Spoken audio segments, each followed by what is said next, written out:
بالله من الشيطان الرجيم بسم الله الرحمن الرحيم يا أيها الذين آمنوا لا تتخذوا آباءكم وإخوانكم أولياء إن استحبوا الكفر على الإيمان ومن يتولهم منكم فأولئك هم الظالمون وقال تبارك وتعالى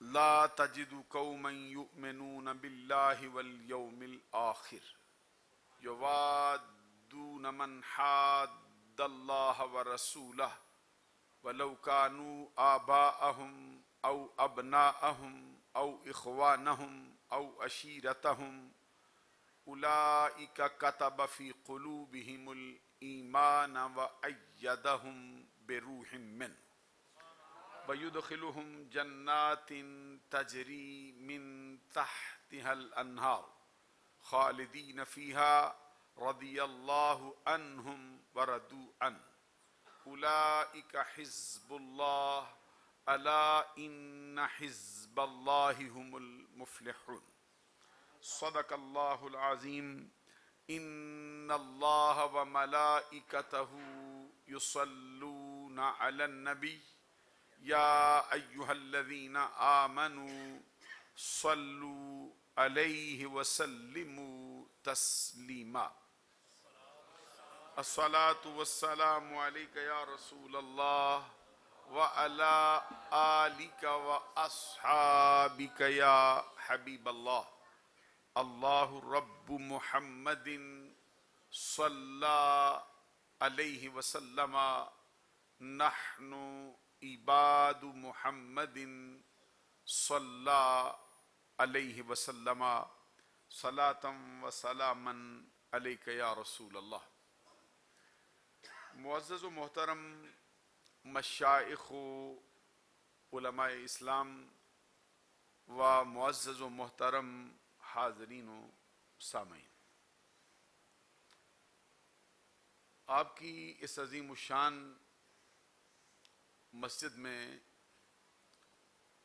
جمعۃ المبارک کی نماز کے لیے جو ٹائم جماعت کا مقرر کیا گیا ہے وہ 1:30 ابھی اس وقت ہماری غفلت کی وجہ سے قریب 15 منٹ اس سے زیادہ ہو چکے ہیں۔ علامہ محمد سماور قادری صاحب نے اور دیگر انتظامی امور کی کمیٹی کے افراد نے میرے لیے رعایت فرمائی ہے کہ اگرچہ وقت تو ہو گیا لیکن کچھ گفتگو ضرور ہونی چاہیے۔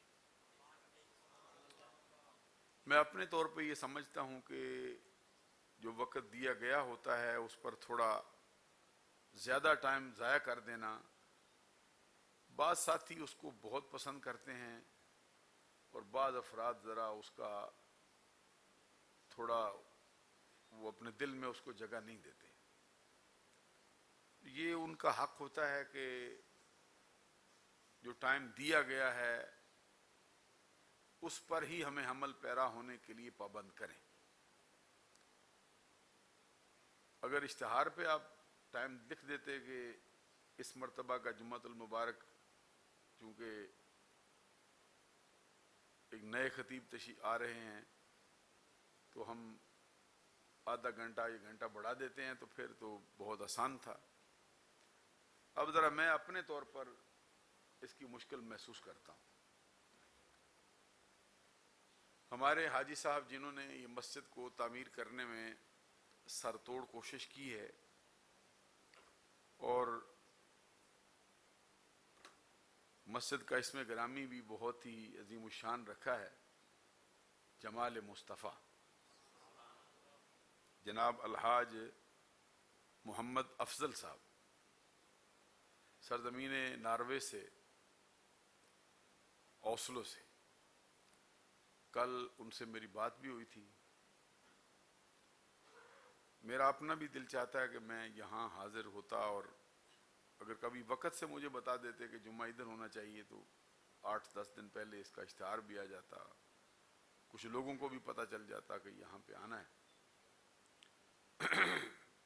بس اتفاقیہ سماور صاحب کی جو ان کا جو حکم ہے اس کی وجہ سے پھر ادھر آنا پڑا ہے۔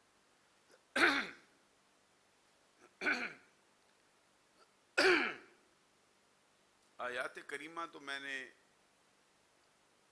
بہت اہم ترین مقام سے تلاوت کی ہیں۔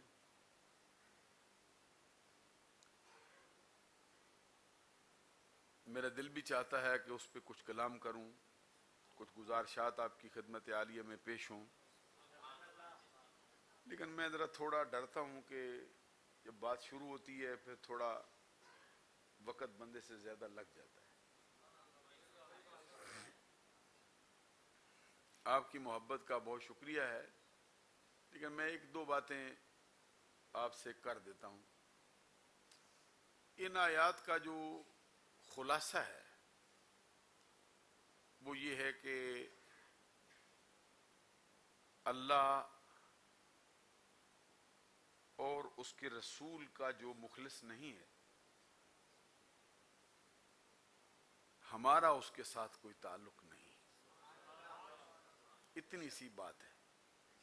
ویسے اس کی تفصیل میں تو اس کا ہر جملہ، ہر کلمہ اس کا اپنے دامن میں صحراؤں سے بڑھ کر وسعت رکھتا ہے، سمندروں سے بڑھ کر گہرائی رکھتا ہے۔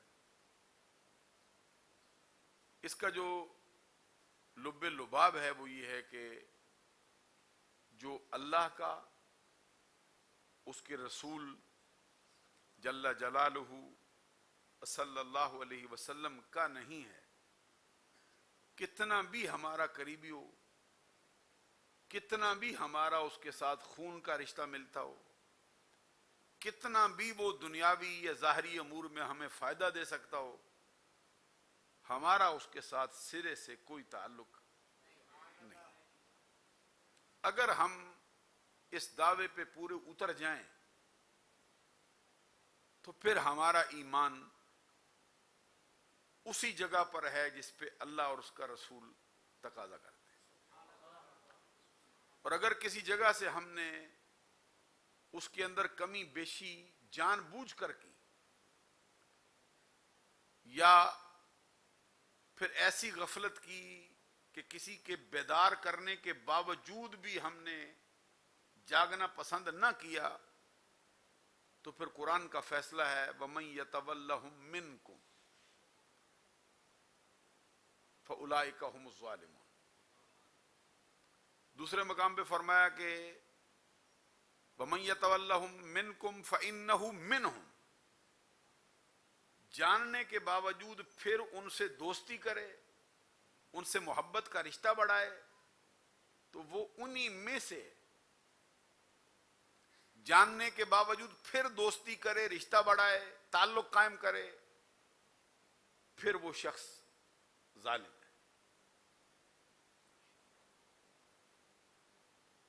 ابھی جو شعر پڑھا گیا کہ انہیں جانا، انہیں مانا، نہ رکھا غیر سے کام، للہ الحمد میں دنیا سے مسلمان ہوں۔ یہی ہر شخص کے لیے یہ شعر بطور نصیحت ہمیں اپنے سینے میں سجا رکھنا چاہیے۔ اور حضرت علی المرتضی شیر خدا رضی اللہ تعالی عنہ کو جب شہید کیا گیا ہے تو ان کو خنجر مارا گیا ہے۔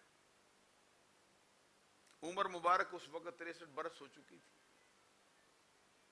کتنے میدانوں میں آپ اترے تھے، جنگوں میں بڑے بڑے سورماؤں کے سر قلم کر دیے تھے آپ، بڑے بڑوں کی تلواریں خود ٹوٹی تھی۔ حضرت علی رضی اللہ تعالیٰ عنہ کا جاہ و جلال اللہ نے قائم رکھا، کسی مقام پر بھی آپ کو ذرا سی ہزیمت کا سامنا بھی نہیں ہوا۔ لیکن جب اللہ کو آپ کی شہادت مقصود ہوئی تو تو عام سا بندہ اٹھا خنجر وار دیا. جیسے ہی آپ کو خنجر لگا تو آپ کی زبان سے ایک جملہ نکلا تھا, وہ یہ تھا فزت برب الکعبہ, کعبہ کے رب کی قسم میں کامیاب ہو گیا. اچھا ہمارے ہاں تو خنجر لگے تو بندہ کہتا ہے کہ انا للہ و انا الیہ راجعون, تو یہ درست ہے, کہنا چاہیے, یہی تعلیم ہے. ذرا سا نقصان ہو بندہ اس پہ کہتا ہے کہ اللہ نے مہربانی کی ہے, کوئی نہیں, جو تھا وہ بھی اللہ کا ہے, جو لے گیا وہ بھی اللہ کا ہے. لیکن یہ جملہ تو حضرت علی کو زیبا ہے, وہ فرماتے ہیں فزت برب الکعبہ, رب کعبہ کی قسم میں کامیاب ہوں.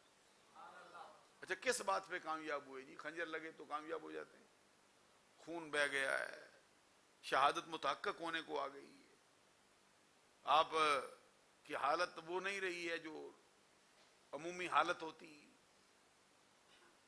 نماز ظاہری طور پہ آپ اس وقت نہیں پڑھا سکتے ہیں, تو کیسی کامیابی ہوئی؟ اس کے پیچھے جو پس منظر میں بات ہے وہ یہ ہے کہ حضور مولا علی شیر خدا رضی اللہ تعالیٰ عنہ کا یہ جملہ بتاتا ہے کہ وہ عہد و پیمان جو میں نے اپنے آقا صلی اللہ علیہ وسلم کی آواز پر لبیک کہہ کے باندھا تھا, جو میں نے پہلے دن جب سرکار نے بلا کے کہا تھا کہ میں اللہ کا رسول ہوں, مجھے مانو, کون ہے جو میرا ساتھ دے گا؟ کہتے کوئی نہیں اٹھا تھا, صرف میں ہی تھا.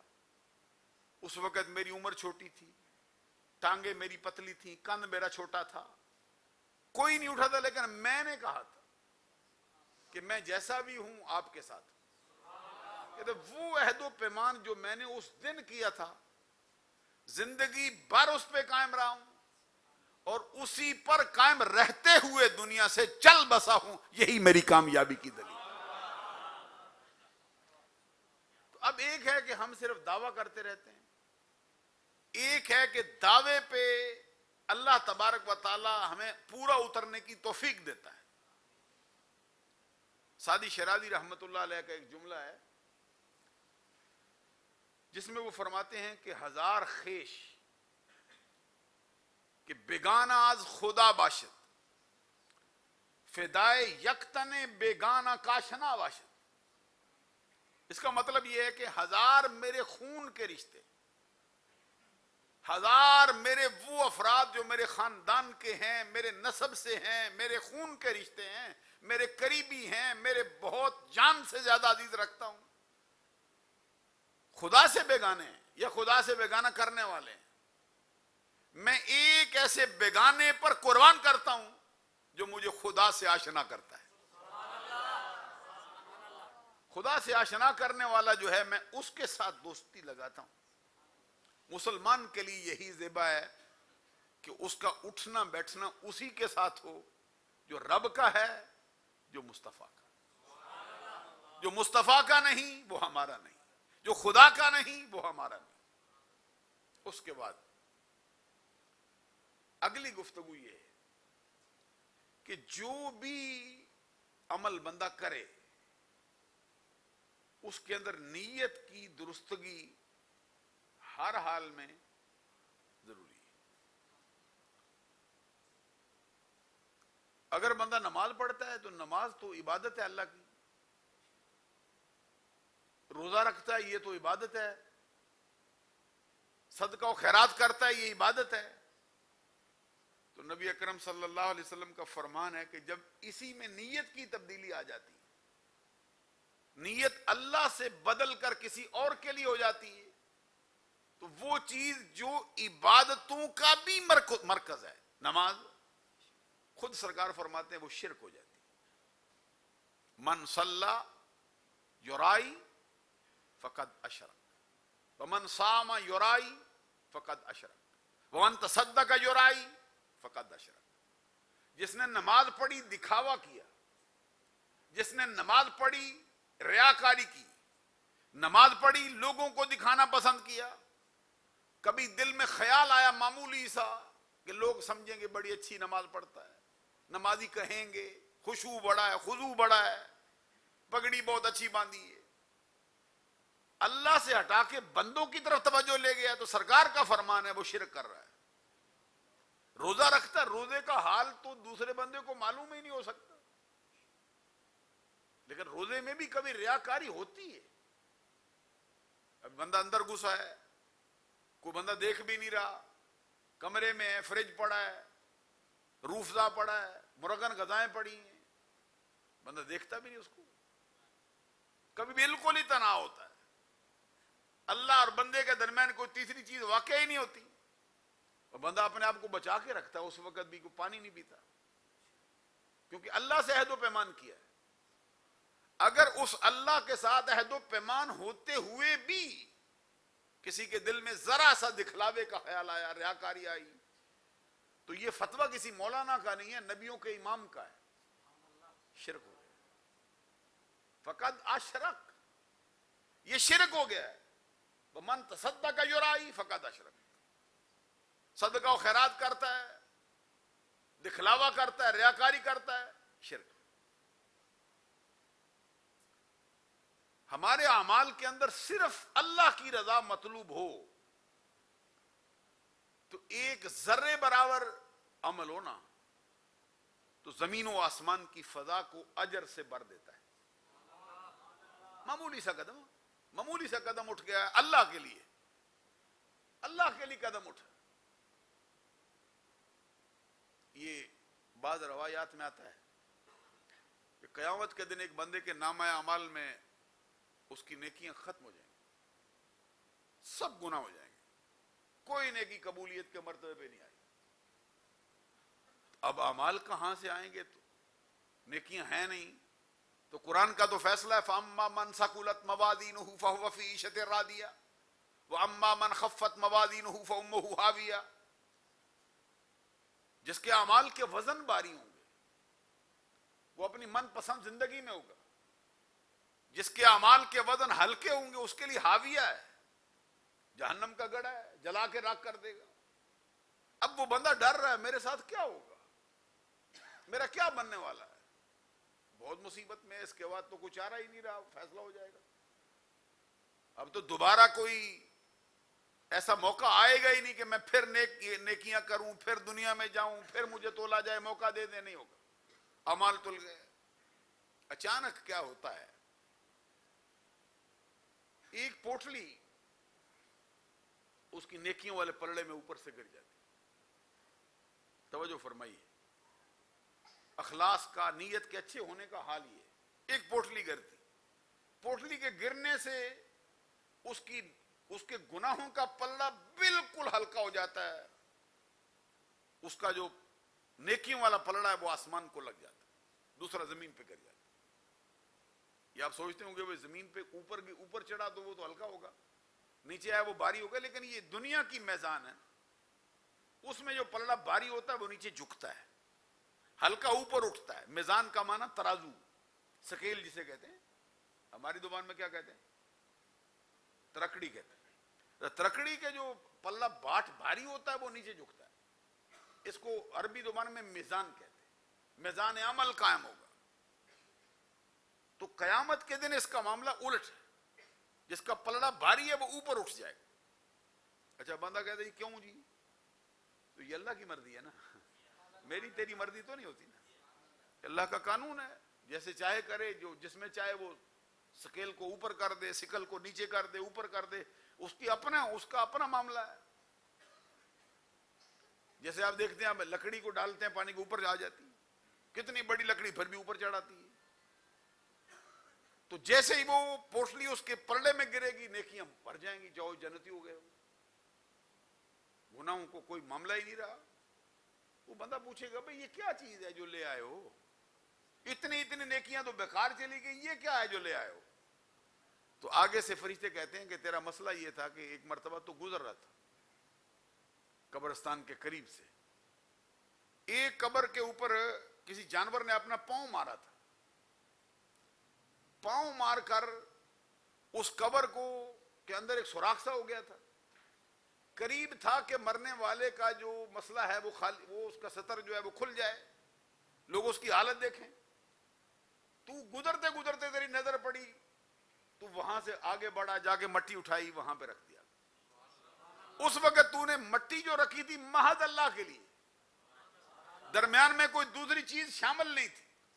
تو جب سے تو نے رکھی تھی ہم نے سنبھال کے رکھ لی ہے آج کے دن کے لیے. ادھر ڈال دیے تیرا کام بن گیا سارے کا. جو اخلاص کی جو دولت ہوتی ہے, جو محض اللہ کے لیے کام ہوتا ہے, وہ مٹی کی پوٹلی بھی ہو تو بندے کا کام بنا جاتی ہے. تو اگر اخلاص کے بغیر عمل ہو, زمین و آسمان بھر جائیں اس سے, اتنی نیکیاں کی ہیں, اتنے روزے رکھے ہیں, اتنے حج کیے ہیں, اتنے جہاد کیے ہیں, لیکن اللہ کے لیے نہیں ہوا, تو گلی کے اندر جو حقیر ذرے ہوتے ہیں ان سے بھی کم تر ہو جاتے. حضرت داؤد علیہ السلام کے بارے میں بعض تفسیروں میں لکھا ہے کہ انہوں نے اللہ کی بارگاہ میں عرض کیا, مولا مجھے دکھا.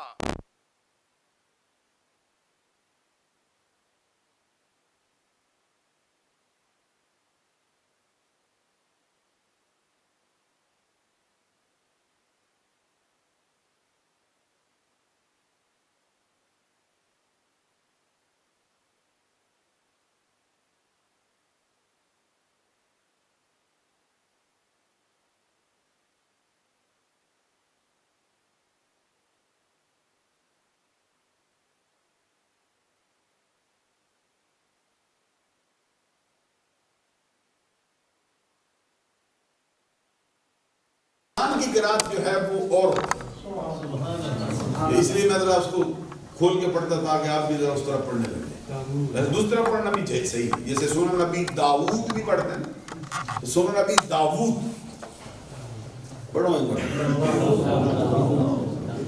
شرما یہ حضرت داؤد اللہ کے نبی, ان کے بیٹے بھی نبی, یہ بڑا ان کا شان ہے بہت, ان کی بہت سے قرآن پاک میں بہت اذکار ہے. یہ جو ہے نا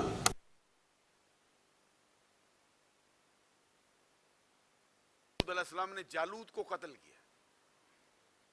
فلما فصل طالوت بالجنود قال ان اللہ مبتلیکم بنہر فمن منه فلیس منی ومن لم یطعمه فانه منی. جیسے یہ ایک طالوت بادشاہ ہوئے بہت بڑے, یہ جو یعقوب علیہ السلام کے چھوٹے بیٹے ہیں بنیامین جن کا نام ہے, ان کی نسل سے, ان کا نام ہے طالوت. طالوت کے بارے میں بعض کا یہ خیال ہے کہ ان کے نام کے ساتھ بھی علیہ السلام لکھ دیتے ہیں.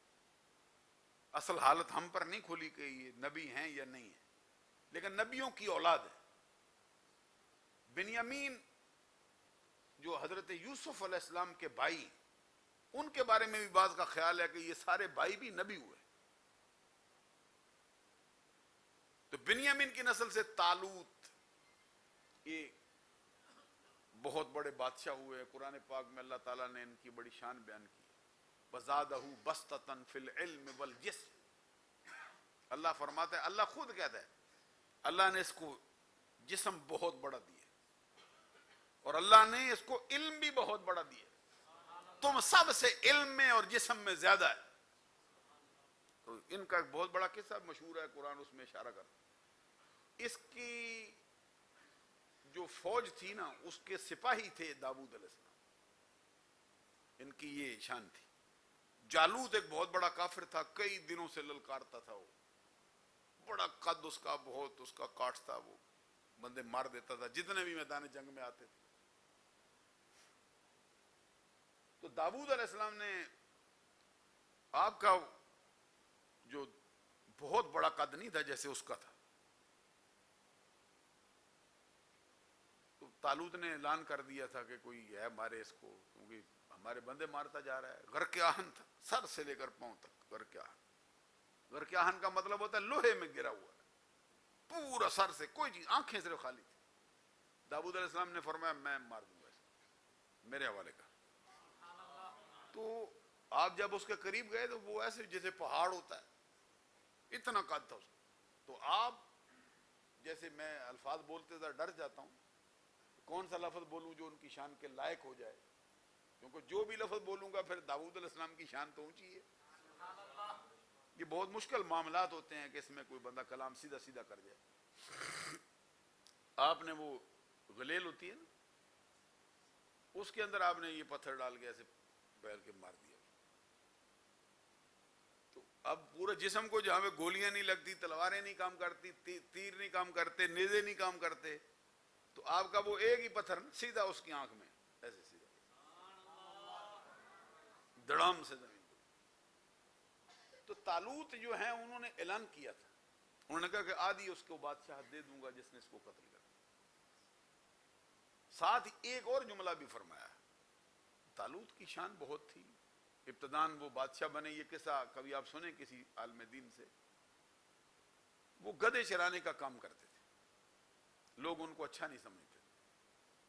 دیکھو نبیوں کی اولاد ہیں، بنیامین کی نسل سے، بقیہ جو قوم تھی نا وہ یعقوب علیہ السلام کی نسل تھی وہ بھی ساری، لیکن وہ سارے بقیہ 11 بھائیوں کی نسل تھی، 11 بھائیوں کی نسل اپنے آپ کو اونچا سمجھتی تھی، بنیامین کی نسل کو صحیح نہیں سمجھتے تھے۔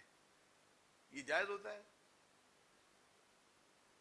بولیے نا، ایک ہی باپ کی نسل ہوتے ہیں، بنیامین کی نسل کوئی حقیر ہو گئی ہے تو بقیہ کی نسلیں اونچی ہو گئی، جیسے آج کل کے دور میں بندے کہتے ہیں نہیں ہم فلاں ہوتے ہیں جی، ہمارا نسل فلاں ہوتا ہے جی۔ اسلام میں اس کی گنجائش کوئی نہیں ہوتی، سرے سے نہیں ہوتی۔ ہاں فضیلت کا اعتبار ہوتا ہے، اگر دوسرے کو حقارت نہ کی جائے، اس کو کچھ نہ اس طرح کے باتوں سے نہ جو جوڑا جائے، پھر فضیلت کا ایک باب رکھا ہے اللہ نے۔ تو یہ رات کو کہیں آرام کرتے ہوئے ٹھہر گئے تو ان کے گدھے گم ہو گئے تھے،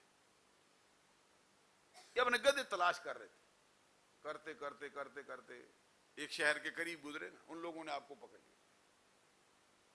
ادھر کیا مسئلہ تھا کہ ان کا بادشاہ انتقال کر گیا تھا، بڑا نیک دل بادشاہ تھا، نیک دل بندہ تھا، اس کا انتقال ہو گیا۔ انہوں نے کہا کہ اب ہم بادشاہ کس کو بنائیں، کیونکہ ہمارے فیصلے کرنے ہیں۔ نیک دل بادشاہ کے لیے حدیث میں فرمان ہے، ان السلطان العادل ذل اللہ علی الارض، نیک بادشاہ اللہ کی زمین پر اللہ کا پرتو ہوتا ہے، اللہ کا عکس ہوتا ہے، اللہ کی پرچھائی ہوتی ہے اس کی رحمت کی، یوں کرتے ہیں مانا جائے۔ نیک دل بادشاہ کے لیے فرمایا اس کا ایک لمحہ 70 سال کی عبادت سے بہتر ہوتا ہے۔ اس لیے یہ ہمارے نمازوں پڑھنے والے پیچھے رہ جاتے ہیں، اللہ اس کا نام اور اونچا کر دیتا ہے۔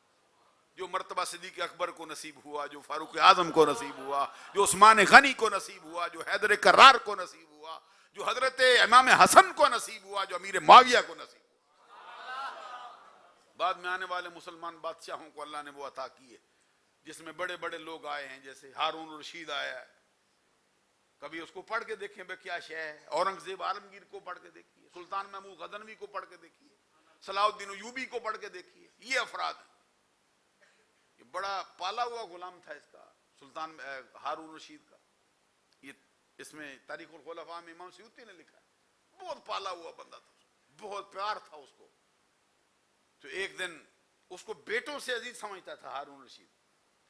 ایک دن ہارون رشید نے ایک حدیث پڑھی سرکار کی، تو اس غلام نے کہا کہ یہ مجھے عقل پہ پوری اترتی نظر نہیں آتی، مجھے سمجھ نہیں آتی۔ آگے سے دوسری بات نہیں کی ہارون رشید نے، اس نے کہا ذرا یہ تلوار دے نا مجھے، میں اس کا سار اتاروں۔ یہ نبی اکرم کے کلام پر اپنی عقل کو دخل دیتا ہے، اتارو اس کا سر۔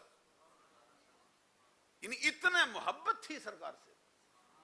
یہ بڑے بڑے لوگ آئے تو وہ بادشاہ تلاش کرنے کے لیے اس وقت کے بہت بڑے اللہ کے برگزیدہ بندے تھے، شاید نبی تھے یا کوئی بزرگ، ان سے کہا کہ کیا اس کی نشانی ہے، کہاں سے لائیں گی؟ بادشاہ نے انہوں نے کہا اس کی نشانی یہ کہ گھی برتن میں ڈال کر چولہا جلا کے اس کے اوپر رکھ دو، اس گھی کو جوش نہیں آئے گا، جتنی چاہو آگ دے لو، جب وہ بادشاہ آئے گا تمہارے قریب، اس کے قریب سے گزرے گا تو یہ اس گھی کو جوش آ جائے گا۔ ایک نشانی ہے، ایک نشانی۔ تو اب وہ انتظار کرتے رہے، سحری کے وقت وہ طالوت گزرے نا وہاں سے، اچانک کئی دنوں سے آگ جل رہی تھی، کئی دنوں سے مسئلہ ہو رہا تھا، گھی کو کچھ بھی نہیں ہو رہا تھا، اچانک اس میں جوش پیدا ہوا، وہ سمجھ گیا کہ بندہ یہی آیا، نیا پکڑ لیا۔ دوسری نشانی یہ تھی کہ ان کے پاس شعیب علیہ السلام کا وہ ڈنڈا جو موسیٰ علیہ السلام نے دیا تھا، موسیٰ علیہ السلام کو دیا تھا، انہوں نے وہ سنبھال کے رکھا. انہوں نے کہا جس کے قد کے برابر یہ ڈنڈا آ گیا نا وہ تمہارا بادشاہ ہو. یہ طالوت ہے. تو انہوں نے دیکھا جیسے پکڑ کے لائے تو دیکھا جوش آ رہا ہے، آگے سے ڈنڈا ساتھ رکھا، پورا اتر گیا. یہی ہمارے. وہ کہتے میں تو اپنے گدھے تلاش کر رہا ہوں، تم مجھے پکڑ کے لے آئے ہو. کہتے نہیں جناب ہمارے بادشاہ سلامت ہیں. آپ یہ اللہ کی شان ہے، جس کو چاہے عزت عطا فرمائے، جس کو چاہے ذلت سے مالا مال کرے. یہ اللہ کی شان ہے، جس کو چاہے عطا کرے، جس سے چاہے چھین لے.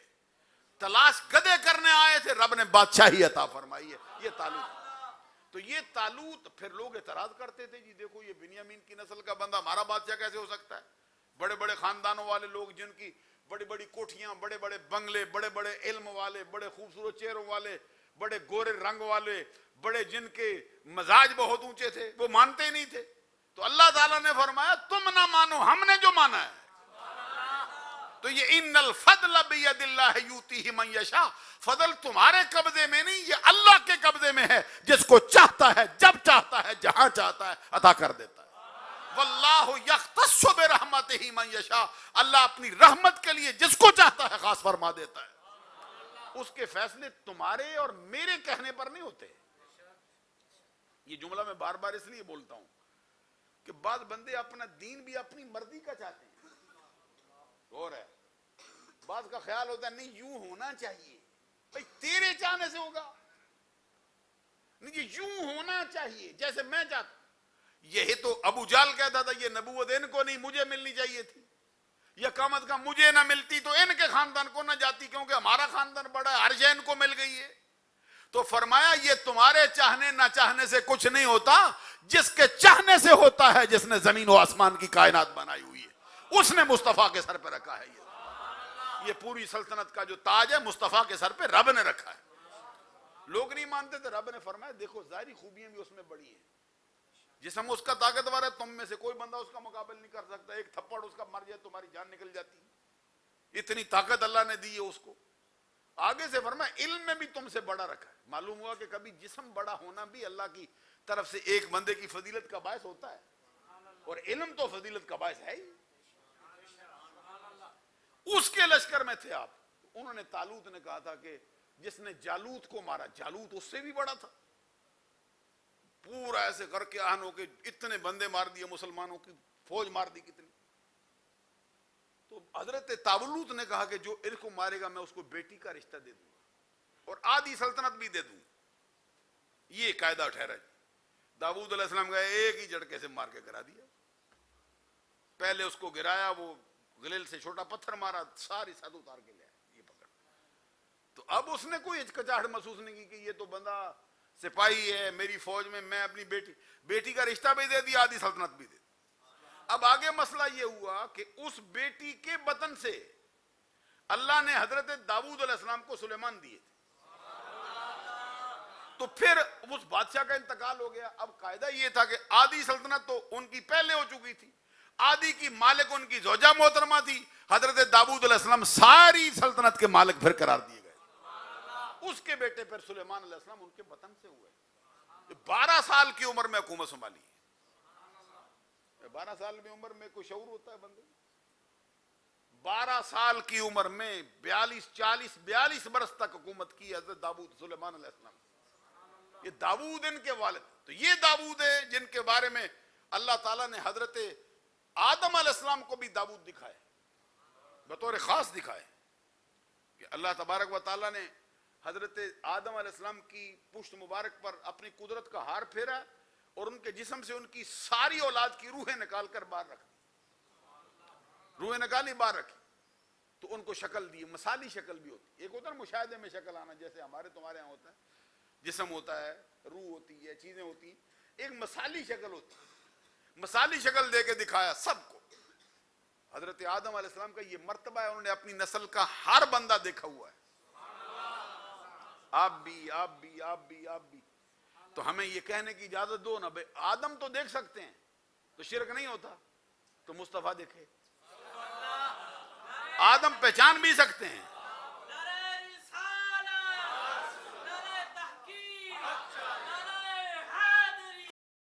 حضرت آدم علیہ السلام اپنے بچوں کو پہچان بھی لیں تب بھی توحید میں فرق نہیں آتا، تو مصطفیٰ اپنے امتیوں کو پہچانے تو تب توحید میں کیسے فرق آ سکتا ہے؟ تو پھر چلتے چلتے سب آ رہے، اچانک ایک شخص بہت خوبصورت چہرے والا، چمکتا چہرہ، حضرت آدم علیہ السلام نے دیکھا نا، طبیعت میں انس ہوتا ہے، اسی لیے انسان کو انسان کہتے، ایک وجہ یہ بھی ہوتی ہے، ایک ہے نا نسیان سے ہے، ایک ہے کہ انس کی وجہ سے بھی اس کو کہتے، اس کو پیار ہو جاتا ہے، محبت ہوتی ہے، حقارت نہیں کرتا، اس لیے حقارت کرنا ایک دوسرے سے یہ انسانیت کے خلاف ہوتا ہے، ایک دوسرے کو برا جاننا یہ انسانیت کے خلاف ہوتا ہے۔ تو آدم علیہ السلام نے جب چہرہ دیکھا وہ نور کی شعائیں پھوٹتی ہیں، داؤد علیہ السلام کا چہرہ اتنا، تو فرماتے ہیں ذرا روکو نہ، ذرا مجھے اس کے دیکھنے سے بہت اچھا لگتا ہے۔ تو بڑی دیر تک فرشتوں نے کھڑا کر دیا، داؤد علیہ السلام یہ دیکھ رہے ہیں، فرماتے یہ ہے کون؟ فرشتے کہتے ہیں جناب یہ آپ کی اولاد میں سے آپ کا بیٹا ہے، اللہ کا نبی ہے، اس کا نام داؤد ہے، داؤد ہے۔ تو حضرت آدم علیہ السلام نے فرمایا ذرا یہ بتاؤ نا اس کی عمر کتنی؟ اچھا انہوں نے کہا جناب ان کی عمر 60 برس ہے۔ تو آدم علیہ السلام کہتے ہیں میری کتنی؟ کہتے آپ کی 1000 برس ہے، ادھر 1000 برس ہے ادھر 60 برس ہے۔ اچھا بات بڑی توجہ طلب ہے، یہ کہتے ہیں کسی کو پتہ ہی نہیں بھی عمر کتنی ہوگی، تو فرشتوں کو کیسے پتہ چل گیا؟ تو پھر وہ خبر آدم علیہ السلام کو بھی دے دی، داؤد کی عمر کی بھی خبر دے دی، ان کی عمر کی بھی خبر دے دی۔ آدم علیہ السلام نے بڑا اچنبھا کیا اس بات کے ملنے پر سننے پر کہ 60 برس عمر، کہتے آدمی اتنا خوبصورت ہے عمر صرف 60 برس۔ فرشتے کہتے ہیں یہ رب کی تقدیر کا مسئلہ ہے، ہم تو عمل دخل نہیں کر سکتے، ہم تو اس میں کوئی عمل دخل نہیں کر سکتے، رب کی تقدیر ہے، 60 برس رکھے اس کی مرضی، 1000 برس رکھے اس کی مرضی، ہماری اپیل سے تو نہیں ہوتا۔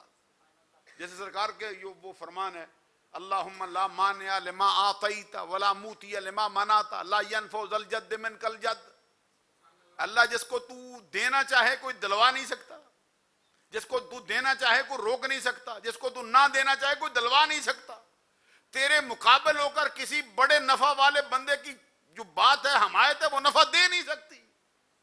تو یہ جو فیصلے اللہ نے کیے ہماری مرضی سے تو نہیں کیے، نہ ہماری چاہت سے کیے۔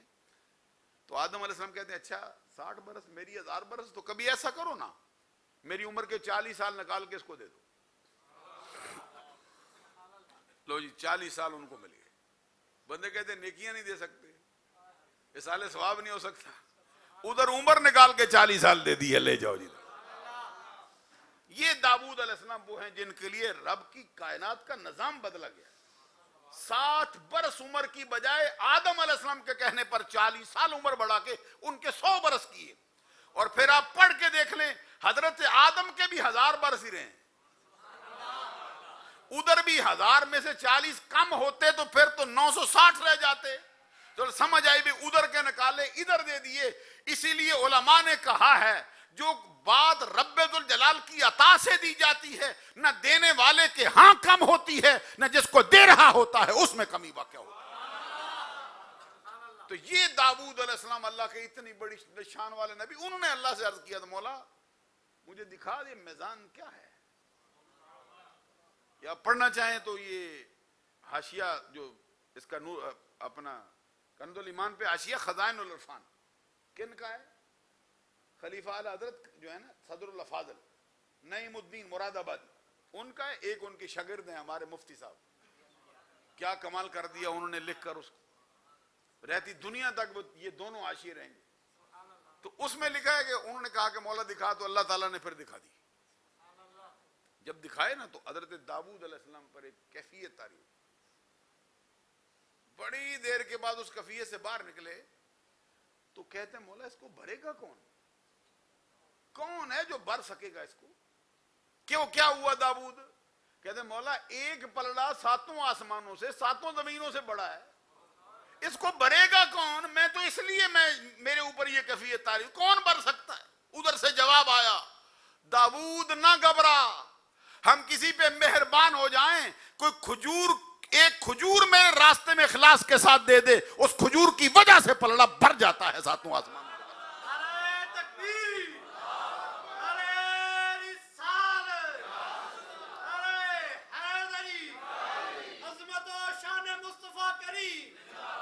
ہم یہ کہنا چاہتے ہیں کہ خلوص کا ایک ذرہ ہونا یہ ساتوں آسمانوں سے ساتوں زمینوں سے اجر میں بڑھ جاتا ہے. تو خلوص کے بغیر اتنی عبادت ہو کہ ساتوں آسمان بھر جائیں, ساتوں زمینیں بھر جائیں, اللہ کی بارگاہ میں گلی کا جو ایک ذرہ ریت کا ہوتا ہے اس کے برابر بھی نہیں رہتا. اس لیے ہر مسئلے میں نیت اللہ کے لیے ہونی چاہیے. اور وہ جو سرکار کا فرمان ہے کہ من احب للہ وابغض للہ واعطى للہ ومنع للہ فقد استکمل الایمان. جس کی محبت اللہ کے لیے, جس کی دشمنی اللہ کے لیے, جس کا دینا اللہ کے لیے, جس کا نہ دینا اللہ کے لیے, بے شک اس کا ایمان پائے تکمیل کو پہنچا. ایک بات نبی اکرم صلی اللہ علیہ وسلم سے پوچھا گیا تھا کہ اچھا مسلمان کون ہوتا ہے؟ سرکار نے دو باتیں اس میں فرمائی, یہ کام کرے, یہ کام کرے, یہ اچھا مسلمان. آگے ایک اور جملہ بڑھا کے فرمایا, میں اسی پر بات کرنا چاہتا ہوں کیونکہ پہلی بار تھوڑا بات کروں پھر لمبا ہو جائے گا. سرکار نے فرمایا الا من عرفت ومن لم تعرف. کبھی آپ حدیثیں پڑھتے ہیں کتابیں تو یہ جملے رٹا لگا کے یاد کر لینے چاہیے. مولوی ہونے کا یہ معنی ہوتا ہے یہ رٹے پہ رٹا چڑھ جائے, زبان پہ اس کا فائدہ ہوتا ہے کہ جو چیز زبان پہ آتی ہے وہ دل میں اتر جاتی ہے. یہ نہیں ہوتا کہ دل میں نہیں اترتی, رٹا لگے گا, رٹا لگتا ہے پھر اس کی ماہیت کی سمجھ آہستہ آہستہ آنے لگ جاتی ہے. رٹا کوئی بری چیز نہیں ہوتی, رٹا لگا زبان پہ چڑھ گئی, تعریفیں یاد کی, پھر کھولا, پھر کھولا, پھر کھولا, پھر کھولا, پھر سینہ صاف ہو جاتا. سرکار نے فرمایا الا من عرفت ومن لم تعرف. یہ جو دو باتیں میں نے کہی ہیں کہ اچھے اسلام کے لیے ضروری ہیں, فرمایا اس کے لیے یہ ضروری ہے کہ بندے کو پہچانتا ہو تب بھی کرے, نہ پہچانتا ہو تب بھی یہ باتیں کریں, تب اس کا ایمان مکمل ہوگا, تب وہ بندہ اچھا مسلمان کہلائے. ہم جس کو پہچانتے ہیں اس کے لیے اور پیمانہ رکھتے ہیں, اور جسے نہیں پہچانتے اس کے لیے منہ ادھر کر جاتے, چھوڑو جی. تو یہ معلوم ہوا کہ جو کام ہو اللہ, جو کام ہو کبھی ایک مرتبہ کر کے تو دیکھو.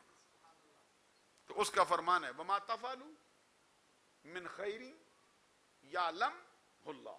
کبھی پورا کر جایا کرو نا ذرا, سارے مولوی پڑھے لکھے لوگوں سے. اس کا اللہ فرماتا ہے جو بھی نیکی کرو گے نا اللہ کو معلوم ہے. ایک ہی جملہ تباہ کر جاتا ہے بندے کو. فرمایا یہ نہیں ہوگا بھائی سوئے ہوئے بچے کا منہ چوم لیں آپ. سوئے ہوئے بچے کا منہ چوما جی کیا فائدہ ہو, بچے کو تو پتہ ہی نہیں سویا ہوا ہے, تو ماں باپ کو بھی نہیں پتا بھی میرے بچے کو دلاسا دی ہے. فرمایا ایسا نہیں ہوگا. جو بھی نیکی کرے, جب بھی کرے, جہاں بھی کرے, اندھیری کوٹھڑی میں کرے, جنگل میں کرے, سنسان ویرانے میں کرے, معلوم ہے. تو جب اللہ کے لیے کرے گا پھر بندوں سے امید, تو اللہ کیا کہتا ہے ان اللہ شاکر علیم. بے شک اللہ تبارک و تعالی علیم ہے اور شاکر ہے. شاکر کا کیا مطلب ہے جی, شکر کرتا ہے؟ یہ بے عقلوں والا معنی نہیں کرتے. شکر معنی ہمارے ہاں ہوتا ہے, شکر کا معنی ہوتا ہے احسان ماننا. تو ادھر تو یہ قاعدہ ہوتا ہے تفسیر کا, کبھی اس کا ترجمہ بدایت کا کرتے ہیں, کبھی اس کا ترجمہ نہایت کا کرتے ہیں. جب آپ یہ تفسیر کے شعبے دیکھیں اس میں یہ بات آئے گی. بدایت کا معنی یہ ابتدائی معنی کر جاتا ہے. جناب آپ کا شکریہ سمجھ آ گئی, جناب احسان مانتے ہیں جی, آپ کی مہربانی جی. تو اللہ فرماتا ہے اللہ بھی شاکر ہے. یہ معنی نہایت کا کیا مطلب ہے کہ اللہ تعالیٰ تیرے اعمال کا قدردان ہے. ایک ذرہ برابر لے آ, سنبھال کے رکھ لیں گے پوٹڑی, تیری میزان میں ڈال دیں گے تاکہ تجھے بخشا جائے. کہاں کہاں سے اٹھا کے اس کو رکھا جائے. اور پھر میں آپ سے آخری بات کروں, حضور غوث اعظم عبد القادر جیلانی رضی اللہ تعالیٰ عنہ کی تقریر میں نے ایک پڑھی, خود جو آپ نے تقریر فرمائی, اس میں فرماتے ہیں میرا پیر جنید بغدادی کہتا ہے, اس پہ کوئی القاء ہو گیا ہے, انہوں نے کچھ کہا. جو پیر ہے غوث اعظم کا, جن کا حوالہ غوث اعظم نے اپنی تقریر میں کوٹ کر دیا, وہ کیا کیا ہے بابا. انہوں نے فرمایا خلوص وہ چیز ہے, خلوص سمجھ سکتے ہو نا, خالص جسے کہتے ہیں. خالص کا مطلب ہوتا ہے جس میں ملاوٹ نہ ہو, بس یہ ہوتا ہے کہ سمجھانے کے لیے ملاوٹ سے پاک ہے خالص. ذرا سی ملاوٹ آئی, ملاوٹ نہیں تو پھر خالص. تو وہ کہتے ہیں خلوص ایک ایسی دولت ہے جس بندے کو مل گئی شیطان اس پہ دسترس نہیں کر سکتا. نہیں ہو سکتا. یہ بندے اللہ کے درمیان راز رہ جاتا ہے. ساتھ کہتے ہیں یہ جو دونوں فرشتے ہیں نیکیاں لکھنے والے گناہ لکھنے والے کرامن کاتبین، کہتے ہیں ان کی بھی دسترس اس پہ نہیں ہوتی ہے کہ اس کو لکھ سکیں کہ یہ بندہ کیا کر رہا ہے. یہ محض اللہ کے لیے بندے کے درمیان راز رہ جاتا ہے، دوسرا نہیں جان سکتا. خلوص کی دولت آئی تو شیطان سے بچ گیا. خلوص کی دولت آئی پھر نیکیاں شمار ہونے سے بچ گئیں، پھر رب اپنی شان سے عطا کرے گا بندے کو، اس کا مسئلہ ہی جدا ہو جائے. اللہ تعالیٰ عمل کی توفیق عطا فرمائے. کچھ باتیں میں اور کہنا چاہتا تھا لیکن میں سمجھتا ہوں کہ اب آپ کا بہت امتحان ہو گیا، گھنٹہ ایک پورا ہو گیا اس سے پڑھ کر. تو دوران گفتگو مجھ سے کوئی چھوٹی بڑی غلطی سرزد ہوئی ہو، اللہ سے آپ لوگوں سے معافی کا طلبگار ہوں. وآخر دعوایا ان الحمدللہ رب العالمین.